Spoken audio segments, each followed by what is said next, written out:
Welcome back, everybody, to UC Summer Book Series.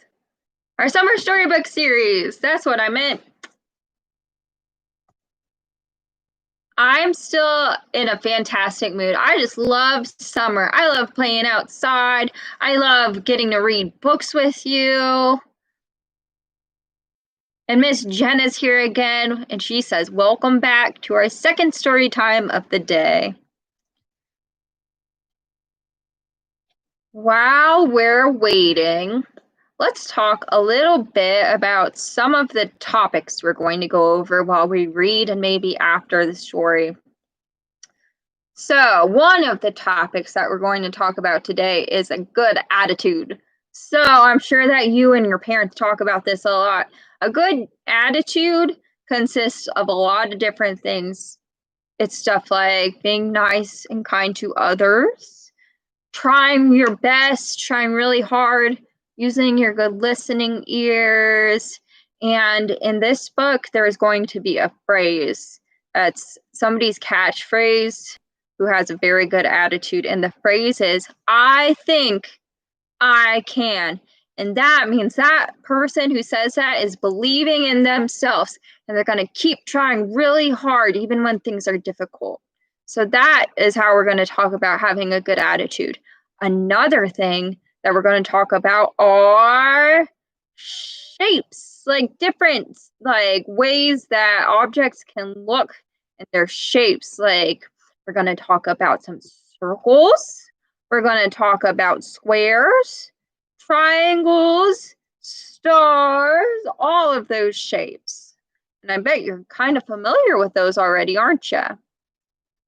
You might learn some of these shapes when you go to preschool, and then they're important for going to kindergarten and all the grades after that too. So we're going to talk about shapes a little more also. Maybe we'll even talk about some colors and some things that happen in the book that we want to point out.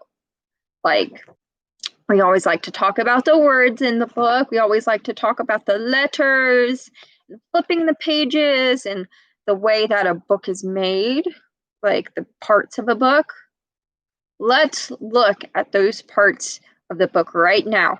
And where do we always start? We don't open up the page right away. We always like to look at the front cover, and there are three really important things that we always like to point out on the cover. We like to talk about the title, the author, and the illustrator. And I bet you remember what those three things are and what the author does and what the illustrator does. So what is the title? What does the title tell you about the book? The title tells you what the book is called, and the title of this book is The Little Engine That Could. That's what the book is called, The Little Engine That Could, and the title of this book is written on the cover in all capital letters. Now, the cover of this book doesn't have the illustrator's name on it, but it does have who it's by. So when you say who the book is by and who wrote the words, what do you call that person? You call that person the author. The author of The Little Engine That Could is Watty Piper. Watty Piper is the author of this book. And you can see that right here on the cover, on the yellow cover of this book. So when we open up the cover, you come to the first page. And the first page, do you see any words? I don't see any words. I just see pictures. It looks like this book is about a train, and I see them going down the tracks through this countryside. I wonder what will happen in this book. Called The Little Engine That Could. Here's the title again, written across the top of this page. By Watty Piper. And I found the illustrator. Do you want to know who the illustrator is? George and Doris Howman. That's the illustrator. Do you remember what the illustrator does for the book? They draw the pictures. So George and Doris Howman drew all these nice pictures. Let's keep reading.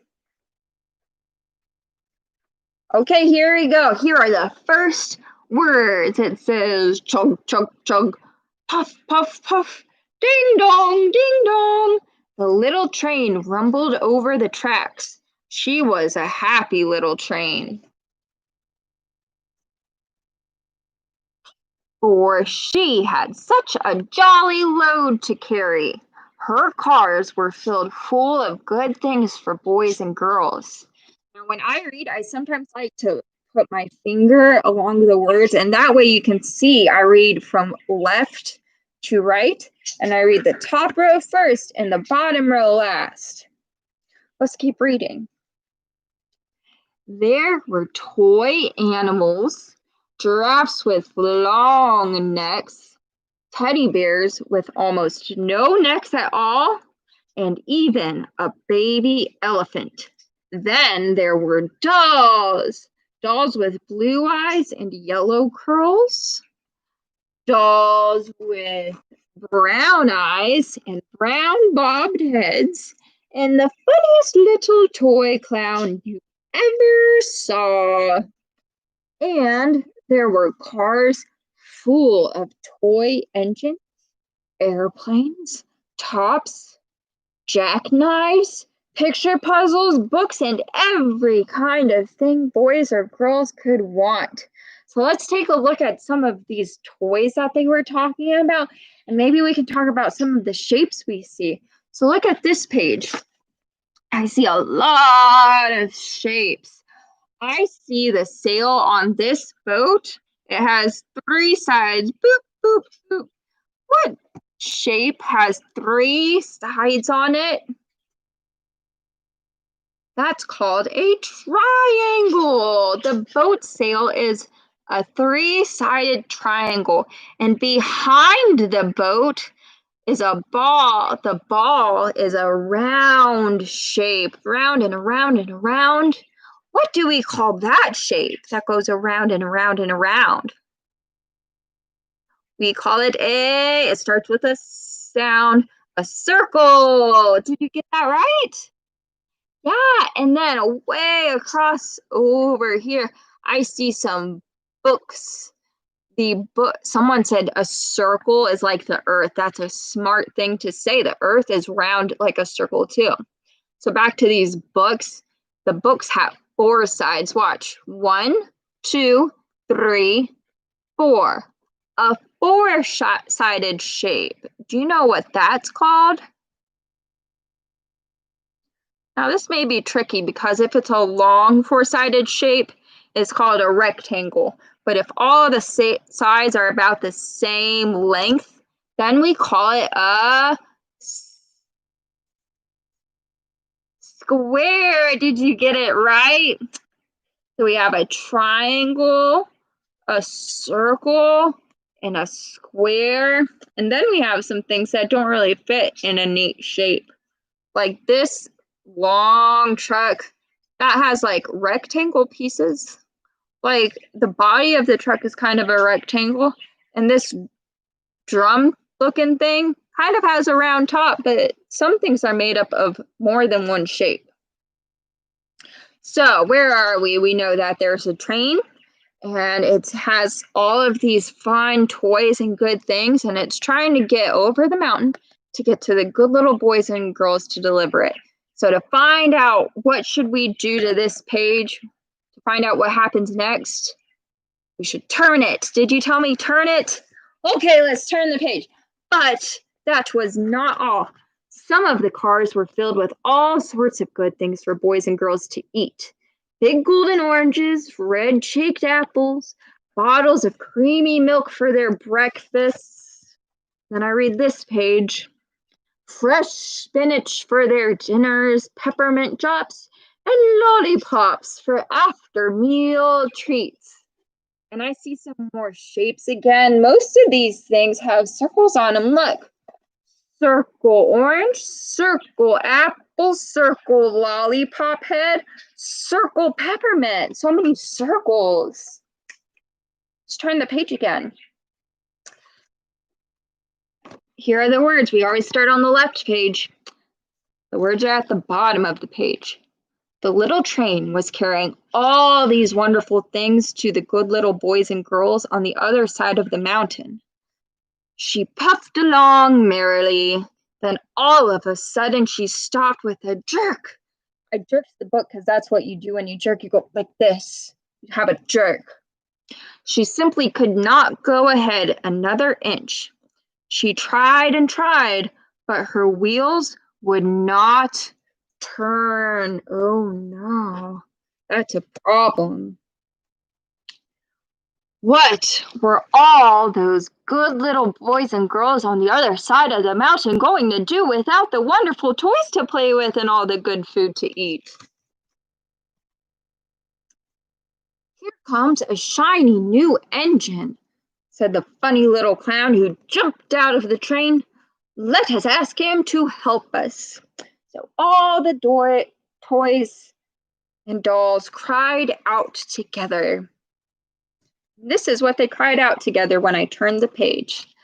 Please, shiny new engine, won't you please pull our train over the mountain? Our engine has broken down, and the boys and girls on the other side won't have any toys to play with or good food to eat unless you help us. Do you think this engine, the shiny yellow engine, is going to help them? I hope so. Let's turn the page to find out if he does. But the shiny new engine snorted. I pull you. I am a passenger engine. I have just carried a fine big train over the mountain with more cars than you ever dreamed of.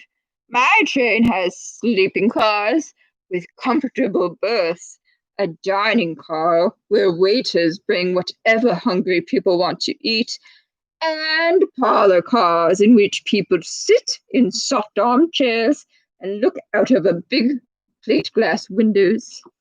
I pull the likes of you? Indeed not.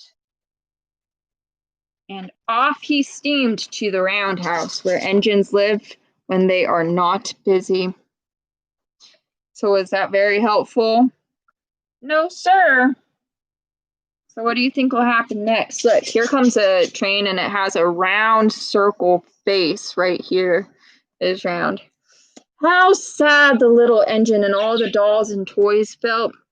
Then the little clown called out, the passenger engine is not the only one in the world. Here is another engine coming, a great big strong one. Let us ask him to help us.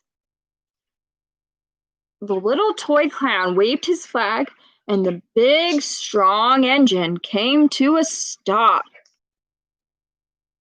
The next page, the words are at the bottom again. Please, oh please, big engine, cried all the dolls and toys together. Won't you please pull our train over the mountain? Our engine has broken down, and the good little boys and girls on the other side won't have any toys to play with or good food to eat unless you help us. But the big, strong engine bellowed, I am a freight engine. I have just pulled a big train loaded with big machines over the mountain. These machines print books and newspapers for grown-ups to read. I am a very important engine indeed. I won't pull the likes of you. And the freight engine puffed off indignantly to the roundhouse. And indignantly is a big word you may not have heard before. I'll make a look like I'm indignant. Whew! This is indignant. It's like you can't believe someone has the gall to ask you about something. So he was indignant. The little train and all the toys and dolls were very sad. Cheer up, cried the little toy clown. The freight engine is not the only one in the world. Here comes another. He looks very old and tired, but our train is so little, perhaps he can help us. So the little toy clown waved his flag, and the dingy, rusty old engine stopped.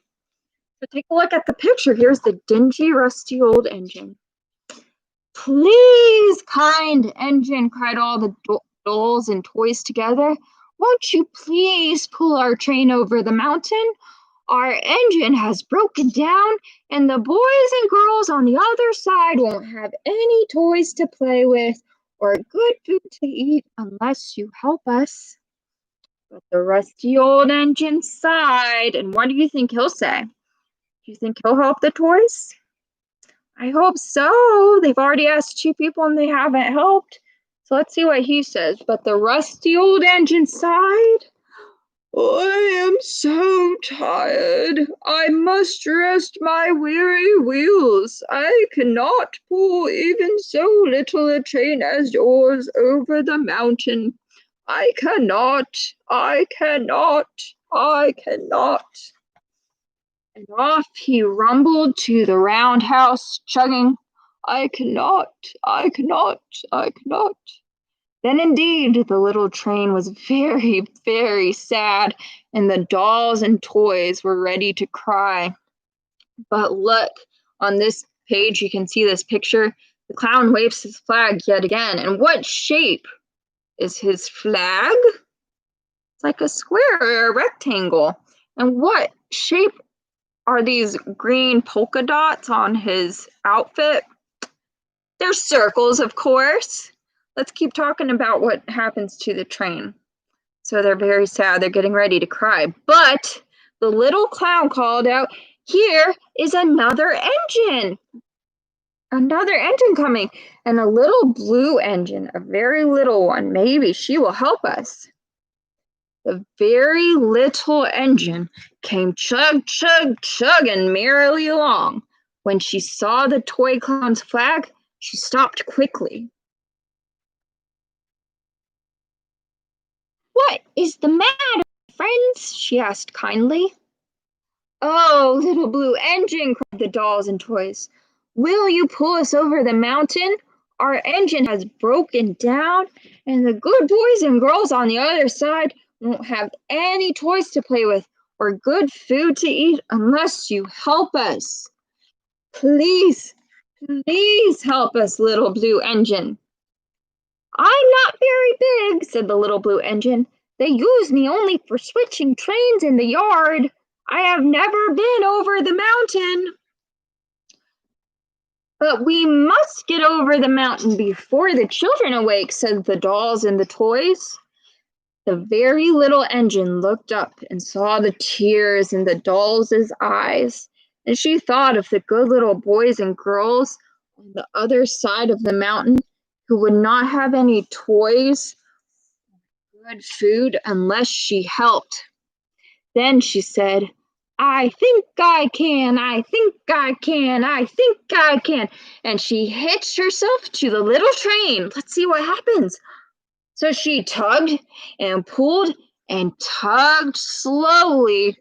Slowly, slowly, they started off.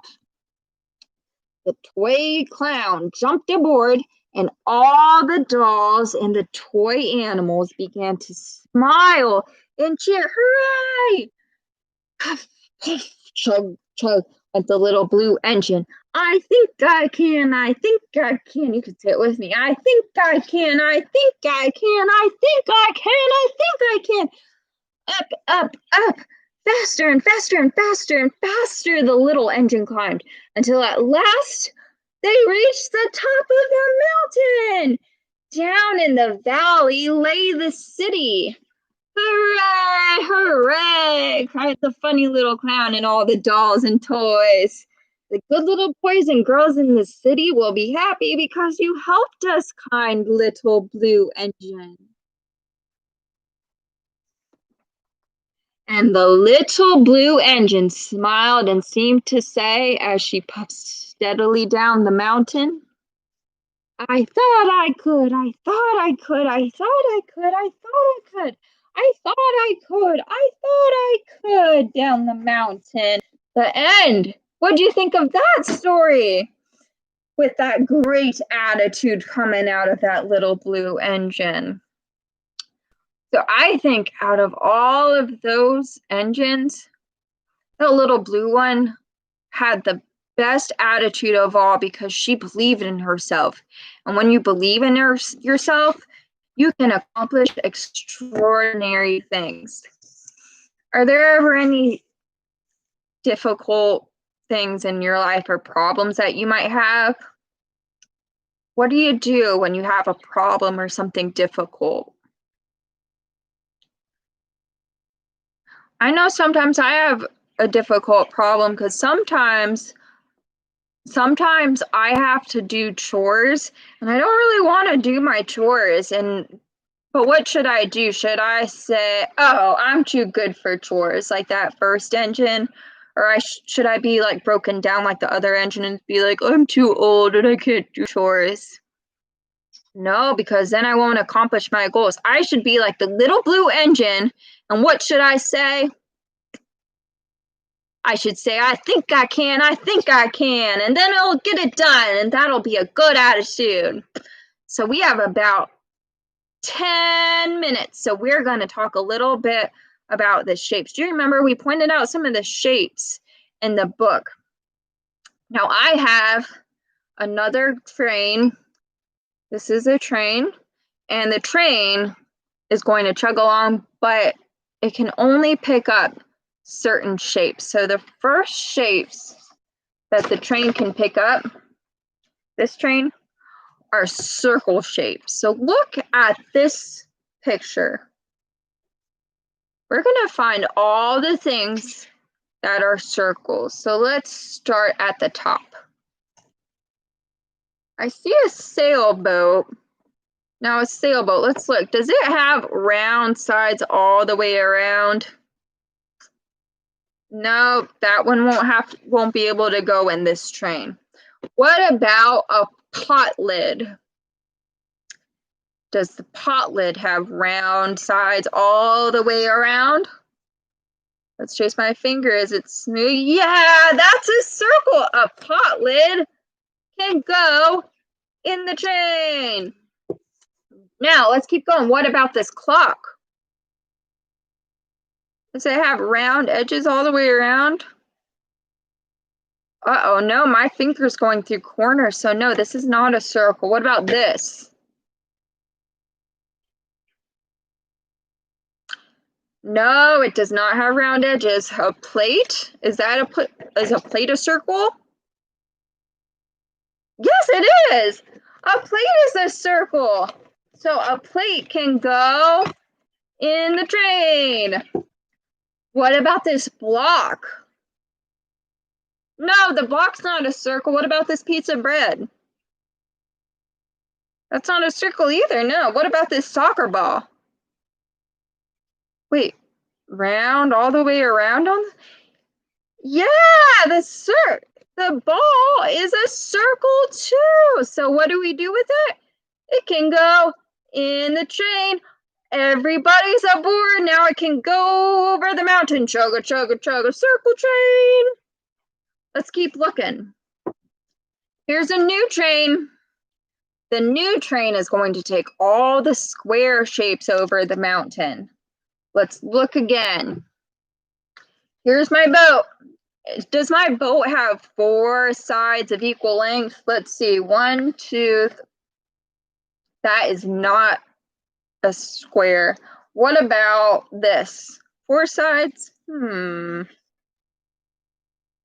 That one's not a square either. I would call this a flower shape. How about the clock? Let's count them. 1, 2, 3, 4. The clock is a square. You know what that means? All aboard. How about the block? The block is a square too, you're right. What about this piece of bread? 4 sides all the way around, equal length. 1, 2, 3, 4. It's a square. All aboard. Chugga, chugga, chugga, chugga, choo-choo. Square train is over the mountain. We have some more shapes to look at. So here on this side, take a good look. What shapes do you think you notice? So here is our new train. The new train is going to take all of the triangle shapes. So triangles are a new shape that we're going to talk about. Do you know how many sides are on a triangle? 1, 2, 3 sides are on a triangle. So let's find all the shapes with 3 sides. Let's start up here. 1, 2. We already found one. This is a musical instrument called a triangle, and that has 3 sides. So you get to board the train. Congratulations. What about this badge? I think that has more than 3 sides. Look, 1, 2, 3, and I haven't even gotten halfway across. So this is not a triangle. The puzzle piece, do you think that's a triangle? Does it have the same shape as this? Take a look. No, not a triangle. What about the big bunny rabbit? No, that is not a triangle bunny rabbit. Starfish? No, not a triangle either. How about the tree? You think it is? Let's count the sides. 1, 2, 3 sides on the triangle tree. You know what that means. You get to board the triangle train. If we look at all the shapes yet, are there any more triangles? I think there are. Which one is left? I see 2 cookies. Which of these cookies is a triangle shape with 3 sides? The one on the top or the one on the bottom? Did you say the one on the bottom? The one on the bottom has 3 sides. Look at it. 1, 2, 3. You get to go in the triangle train. And now everyone's aboard. Let's go over the mountain. Chugga, chugga, chugga, chugga, triangle train. Chugga, chugga, chugga, chugga, all the way over the mountain. This is our last train. And the last train is going to pick up a new interesting shape. The interesting shape that this train is picking up are the stars. Ooh, so, how many sides do stars have? They can actually have many sides, but we'll actually talk about the points of a star. A star has 5 points. So look, 1, 2, 3, 4, 5. 5 points. Look at that. So which of these look like this one? This badge is a star. Do you see? 1 point, 2 point, 3 point, 4 point, 5 points. That'll go in the train. Which other ones also look like that? Is this puzzle piece a star? This is not a star. You know what? This doesn't even have a regular name like star or circle. You just call it puzzle piece shaped. What about the bunny? Is the bunny a star shape? I don't see any star shapes on the bunny. I see some round shapes like circles, like round eyes and round nose, round feet, but no stars. What about the starfish? That name is kind of a giveaway, isn't it? A starfish is a star. Let's count the sides. So we'll start at the top, and I'll hold my finger on it. That way I know that's the one I end on. So I start at the top. 1, 2, 3, 4, 5 points. 5 points on a starfish. In the train you go. Which item is the last star piece? Well, we already said it's not the puzzle piece, and it's not the bunny, so it must be the star cookie. Oh, wait, I'm supposed to put it in the train. All aboard the star train. Chugga, chugga, chugga, chugga, choo-choo. Chugga, chugga, chugga, chugga, all the way over the mountain. I think I can. That's all the time that we have for today, everybody. Thank you again for joining us for our storybook series. It's always so fun to read with you. We really enjoy it. Make sure you like and subscribe if you want to get updated when we go live or when we have a new video posted. Thank you so much for joining me. I hope to see you next time. Have a great weekend. Goodbye.